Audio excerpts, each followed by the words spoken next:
अखंडमंडलाकारं व्याप्तं येन चराचरं तत्पदं दर्शितं येन तस्मै श्रीगुरुवे नमः। अज्ञानान्धस्य लोकस्य ज्ञानाञ्जनशलाकया चक्षुरुन्मीलितं येन तस्मै श्रीगुरुवे नमः।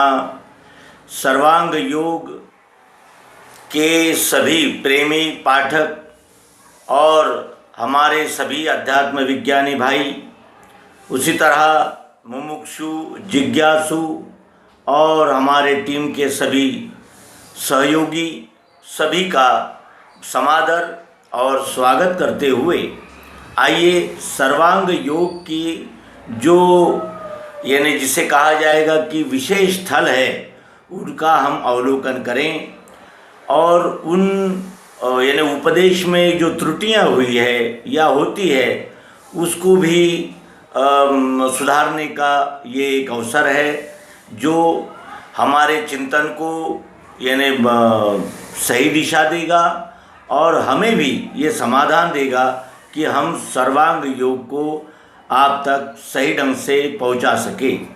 मित्रों, सर्वांग योग का पहला अध्याय मोक्षेच्छा दर्शन योग है। मोक्ष की इच्छा, मोक्ष की इच्छा किसे होती है? जिसे बोध हुआ है कि मैं बंधन में हूँ। जो बंधन में है उसे ही मुक्ति की, मोक्ष की इच्छा होती है।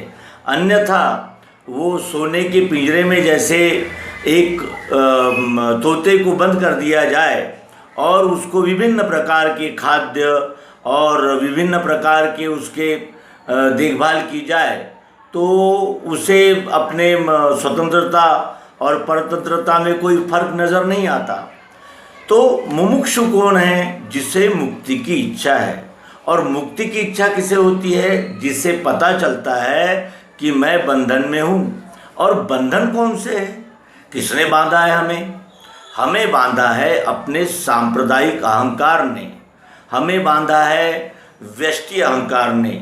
मैं कुछ हूँ, मैं ऐश्वर्यशाली हूँ, मैं विभिन्न भोगों का भोक्ता हूँ और मेरे समान कौन है, और ये सब मेरे भोगने के लिए ही तो आया है और मैं भोगूंगा इसे, और मैं भोगता हूँ, ये भोग्य है, मैं चाहे जिस तरह इसको भोग लूँगा। तो भोग क्या है? भोग है शब्द, स्पर्श, रूप, रसगंध। वास्तविक ये तन्मात्राएं हैं।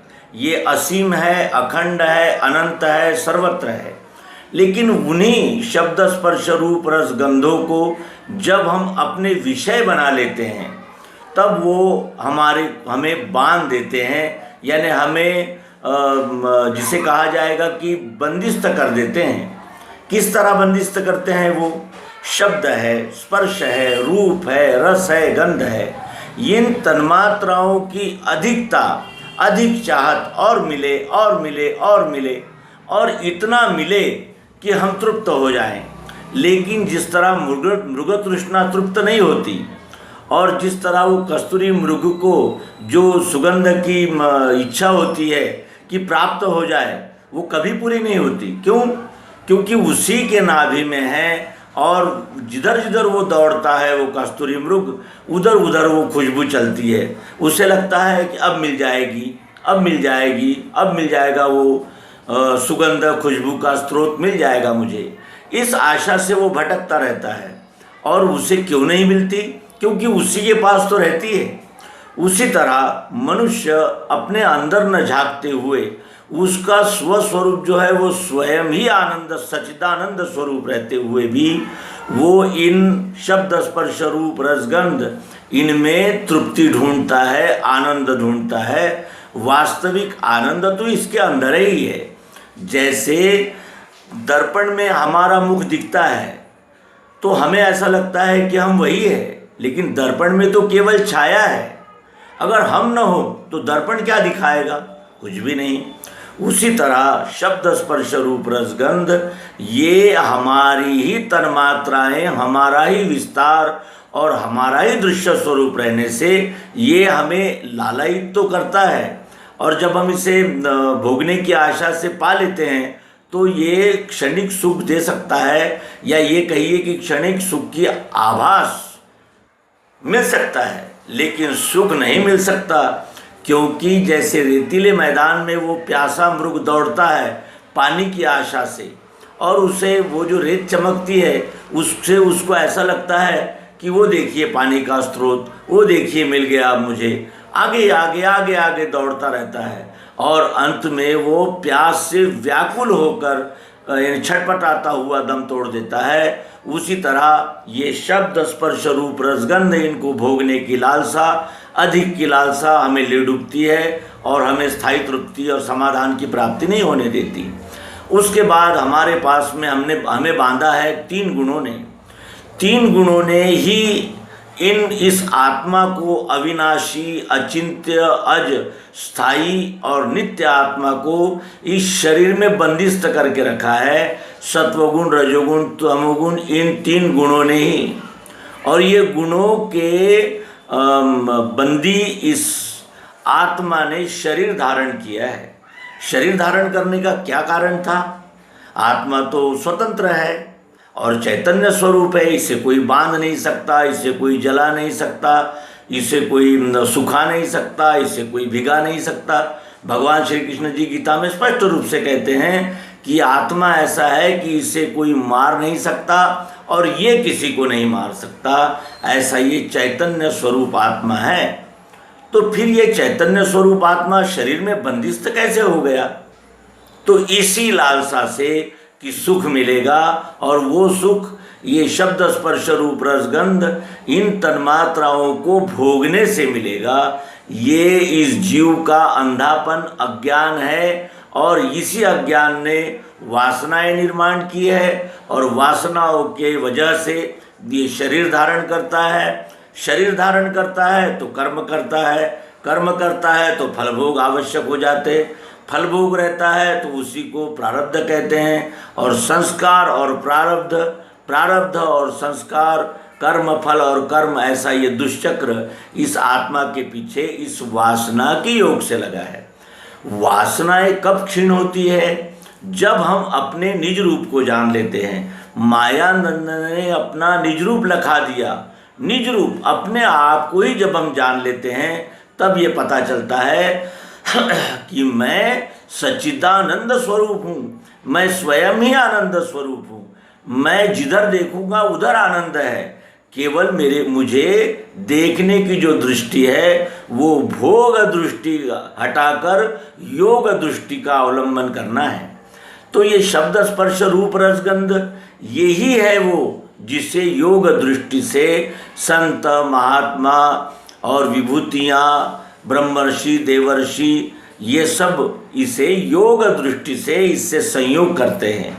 और जब वो योग दृष्टि से इसके संपर्क में आते हैं तो फिर तृप्त भी हो जाते हैं, क्योंकि वो जानते हैं ये सब योग के लिए आया है, भोग के लिए नहीं। और जीव जो होते हैं वो भोग दृष्टि से इनकी ओर देखकर स्वयं ही इसमें लिप्त हो जाते हैं। जैसे वो रेशम का कीड़ा रेशम में ही पैदा होता है, रेशम उसी का उत्पादन होता है, लेकिन अंत में उसी में वो यानी बंदिस्त होकर अपना दम तोड़ देता है। भ्रमर सुगंध की लालच में कमल में प्रवेश करता है, लेकिन वो इतना रममान हो जाता है उस सुगंध में कि अंत में उसी कमल, वही कमल जब अब बंद हो जाता है तो उसी में घुटकर वो दम तोड़ देता है। इस तरह ये अपने जीव भाव की कहानी है जिसे हम सर्वांग योग से समझ पाते हैं। उसके बाद शिष्य कहता है कि मैंने श्रुति, स्मृति, शास्त्र, पुराण आदि सब पढ़े और यथाविधान उनके कर्मों को करके लखा, यानी प्रत्यक्ष करके देखा, तो भी चंचलता मेरे मन की मिटती नहीं। क्यों? सब कुछ तो है शास्त्र में। तत्त्वम असि, ये वेदों का ही घोष वाक्य है, और इसी को ही वेदाभ्यासी, वेद पाठी रटते रहते हैं और इसी का आश्रय लेते हैं, और इन्हीं को आश्रय यानी लक्ष्य बनाकर औरों को भी समझाते रहते हैं। और यहाँ शिष्य कहता है कि तू भी मेरे मन की चंचलता मिटती नहीं और समाधान नहीं स्थायी, वो कैसे मुझको मिले, ऐसा ये प्रश्न क्यों करता है, वो क्या कारण है? तो कारण यही है कि सब कुछ ग्रंथों में और वो श्रुति स्मृति सब कुछ है, सब है, शास्त्रों में सब है, लेकिन उसका लक्ष्य नहीं है। लक्ष्य सिद्धांत का जो सो निश्चयार्थ स्वरूप के निश्चय करने के लिए उस सिद्धांत का लक्ष्य चाहिए। जैसे हमने कहा कि यानी पुस्तक ये तो है, पुस्तक लिखा भी है और पुस्तक है, पुस्तक नाम की वस्तु भी इस विश्व में ही है, लेकिन पुस्तक का दर्शन नहीं है। लेकिन ये पुस्तक समक्ष आते ही अब हमें वो वस्तु मिल गई और हमारा संदेह मिट गया और हमारा समाधान हो गया, क्योंकि जिसकी हमें चाह थी वो हमें प्राप्त हो गया। इस तरह वो चंचलता इसीलिए नहीं मिटती थी उस साधक की, उस मुमुक्षु की, क्योंकि वो सिद्धांत का लक्ष्य नहीं कर पाता था। लक्ष्य कब होता है? जब पुस्तकों में लिखी हुई बातों को प्रत्यक्ष यथार्थ ढंग से हम जान पाते हैं और उसका अनुभव करते हैं। प्रत्यक्षतः अनुभव में वो जब आता है तभी हमारी तृप्ति और तभी हमें शांति की प्राप्ति होती है। उसके बाद प्रश्न है कि तत् क्या है, त्वम क्या है, असि क्या है। श्रुतियाँ यानी वेदों में तत् त्वम असि इस त्रिपुटी के द्वारा उच्चार किया गया है उसी सत्य का, जिसको जानने के लिए, देखने के लिए, यथार्थ रीति से उसका अनुभव लेने के लिए वो मुमुक्षु, वो साधक सद्गुरु के पास आया है। तो ये तत्वम तत् कहता है वो कि कहे तत्श्रुति वो क्या है त्वम, रहता कहाँ? तो तत् है क्षर। क्षर यानी सतत रूपांतरण होने वाला अष्टधा भाव, शब्द स्पर्श रूप रस गंध, सतोगुण रजोगुण तमोगुण, ये अष्टधा भाव क्षर है। क्षर क्यों कहा है? क्योंकि ये सतत रूपांतरण यानी क्षरण होते रहते हैं। यानी जैसे बीज से ही वृक्ष बनता है और वृक्ष से फिर बीज निर्माण होता है, ऐसा ही ये चक्राकार रूपांतरण रहने से उसे क्षर कहते हैं, जो एक क्षण भी स्थिर नहीं होता, क्योंकि क्षर ये गति रूप है। और क्या है त्वम? वो त्वम क्या है? तो त्वम है उस गति रूप क्षर में ही व्याप्त ओत प्रोत स्थित आत्मा, चाहत, जरूरत, प्रियत्व, रूप, मिठास, वो है त्वम निराकार आत्मा। वो निराकार आत्मा वो क्षर में है और उस निराकार आत्मा से ही वो क्षर जो है वो दृष्टिगोचर हो रहा है, वो प्रत्यक्ष साकार हुआ है। क्यों? क्योंकि उसी क्षर ने ये सारे आकार धारण किए हैं। अक्षर ने, अक्षर से क्षर प्रकाशित होता है। और क्या असि कहा जिससे वो क्या? तो वो अक्षर को भी किसने प्रकाशित किया? तो पुरुषोत्तम ने, क्योंकि पुरुषोत्तम के ही ये दो अंग है, क्षर और अक्षर।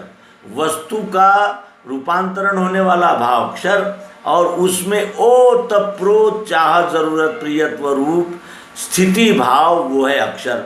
तो पुरुषोत्तम से अक्षर प्रकाशित हुआ और अक्षर ने क्षर गति को प्रकाशित किया। इस तरह ये त्रिपुटी में विश्वरूप परमात्मा को यानी वस्तु को जाना जाता है। फिर वो पूछता है साधक कि देखना उसको कैसे? जो देखे वह कौन है? देखना कैसे? तो दिव्य दृष्टि से देखा जाता है। तत्वदर्शी सद्गुरु से प्रत्यक्ष वो त्रिपुटी में विभाजित करके उसको देखा जाता है कि तत् क्या है, त्वम क्या है और असि क्या है। और जो देखे वह कौन है? कौन है वो? कौन देखना चाहता है? वो है अहंकार। अहंकारी अपना निज स्वरूप देखना चाहता है। व्यष्टि अहंकार व्यष्टि रूप देख रहा था, लेकिन सद्गुरु की कृपा से तत्व दर्शन प्राप्त हो जाने से वो अब देख रहा है। तो वो ये भी जान रहा है कि जो देखने वाला है वो अपने आप को ही देख रहा है। जैसे आँखें रूप का नज़ारा कर रही है। किसके सहारे से? अग्नि के सहारे से। कान सुन रहे हैं, किसके सहारे से? आकाश तत्व के सहारे से। और ये कान क्या सचमुच कान सुनते हैं? कान के माध्यम से ये जीवात्मा अहंकार ही शब्द का अनुभव लेता है। शब्द का अनुभव अहंकार लेता है कान के माध्यम से। और कान कौन से तत्व से बने हैं? तो आकाश तत्व से बने हैं। इस तरह वो अपना निज रूप का ही दर्शन कर रहा है, अपने आप को ही जान रहा है। और इसी से स्थूलता पाई स्वरूप बोध के लिए। स्वरूप बोध के लिए स्थूल होकर यही जीवात्मा अपने स्वस्वरूप को जानने के लिए प्रयासरत है और तत्व दर्शन के द्वारा सद्गुरु की कृपा से वो जान रहा है। उसके बाद यथार्थ चाहता है। यथार्थ का क्या तात्पर्य है? जैसा है वैसा। अब तक श्रुतियों ने क्या कहा? वो अग्नि मूर्धा, यानी अग्नि है, वो वायु है, आकाश है, जल है, पृथ्वी है, वो सतोगुण है, रजोगुण है, तमोगुण है, वो ऐसा है वैसा है। सामवेद में इसी को समझाने के लिए कई मंत्रों का उपयोग किया गया है और ऋग्वेद में कई ऋचाएँ बनी हैं। यजुर्वेद में कई प्रकार के यज्ञ और याग के प्रकार बताए हैं, उसमें भी इसी तत्व का विवरण किया गया है। और अथर्ववेद में भी वही है, चारों वेदों में वही है। शास्त्रों ने भी अनेक प्रमाण देकर इसी विश्वरूप परमात्मा की सिद्धि करने का प्रयास किया है, लेकिन यथार्थ नहीं जान पाते हम, इसलिए कि ये युक्ति से जानने की बातें हैं। जब तक युक्ति हमारे हाथ नहीं रहेगी तब तक दिखता है प्रत्यक्ष, जानते नहीं। ये विश्व तो दिख ही रहा है, प्रत्यक्ष है, साक्षात है, हमारे समक्ष है, लेकिन यथार्थ ढंग से हम जानते नहीं। यथार्थ रीति से जानने के लिए सर्वांग योग युक्ति का ही सहारा हमें लेना पड़ता है। और सर्वांग योग युक्ति का सहारा लिए बगैर सत्य का साक्षात्कार, सत्य हमें उपलब्ध नहीं हो सकता। फिर दूसरा अध्याय आता है। दूसरे अध्याय में सद्गुरु कहते हैं कि तुम्हें सिद्धांत का लक्ष्य चाहिए। सिद्धांत तो है लेकिन उसका लक्ष्य नहीं है, उसका प्रत्यक्ष यथार्थ बोध नहीं है। और बोध किस लिए चाहिए? स्वरूप का निश्चय होने के लिए, निश्चयार्थ स्वरूप के, अपने ही स्वरूप का निश्चय होने के लिए तुम्हें सिद्धांत का लक्ष्य चाहिए। सिद्धांत का लक्ष्य यानी कही हुई बात को प्रत्यक्ष यथार्थ रीति से देख लेना, जान लेना, अनुभव में लाना। और यह विज्ञान की रीति है। तो विज्ञान किसे कहते हैं? विज्ञान कहते हैं सुनी हुई बात को प्रत्यक्ष प्रयोग द्वारा जांच लेना। विज्ञान शालाओं में क्या होता है? प्रैक्टिकल करते हैं विद्यार्थी, किसी भी पदार्थ पर वो प्रैक्टिकल करते हैं, प्रयोग करते हैं। जैसे H2O ये पानी का सूत्र है, तो वो प्रयोगशालाओं में सचमुच H2O हाइड्रोजन कितना है, ऑक्सीजन कितना है, इन दोनों का प्रमाण क्या है और इन दोनों के प्रमाण क्या है, उस अनुसार वो प्रयोग करता है और पानी की उपलब्धि प्रयोग द्वारा कर लेता है। और तब वो लिखता है कि H2O माने पानी। H2O ये केवल शब्द नहीं है, H2O का अर्थ होता है पानी। ये तभी वो जानता है जब वो प्रयोग कर लेता है। और यही विज्ञान की रीति, प्रत्यक्ष यथार्थ प्रयोग करके जान लेना ही विज्ञान की रीति है। और इसी रीति से चलकर स्वरूप का साक्षात्कार होता है। स्वरूप का साक्षात्कार शब्दों से नहीं होता, स्वरूप का साक्षात्कार होता है उस स्वरूप को प्रत्यक्ष यथार्थ त्रिपुटी के द्वारा देख लेने से, जान लेने से। और इस बोध की आवश्यकता क्यों है? बोध की आवश्यकता है दृढ़ निश्चय के लिए। कभी कभी ऐसा लगता है कि ईश्वर 7वें आसमान में होगा, पाताल में होगा, और कहीं होगा, विश्व के अंदर होगा, विश्व के बाहर होगा, यहाँ होगा, वहाँ होगा। इस शास्त्र में ऐसा लिखा है, वो शास्त्र में ऐसा लिखा है। यानी कल्पनाएं और मानिंदियाँ प्रचलित रहने से रूढ़ी परंपराओं के चक्कर में ही यह जीव लगा रहता है और अपने स्वरूप का साक्षात्कार नहीं कर पाता। और साक्षात्कार जब तक नहीं होता तब तक बोध नहीं होता, और जब तक बोध नहीं होता तब तक हमें दृढ़ निश्चय की प्राप्ति नहीं होती। जड़ चैतन्य की ग्रंथि छूटने का सुमार्ग है ये प्रयोग जड़ चैतन्य की ग्रंथि छूटने का सुमार्ग है। क्यों?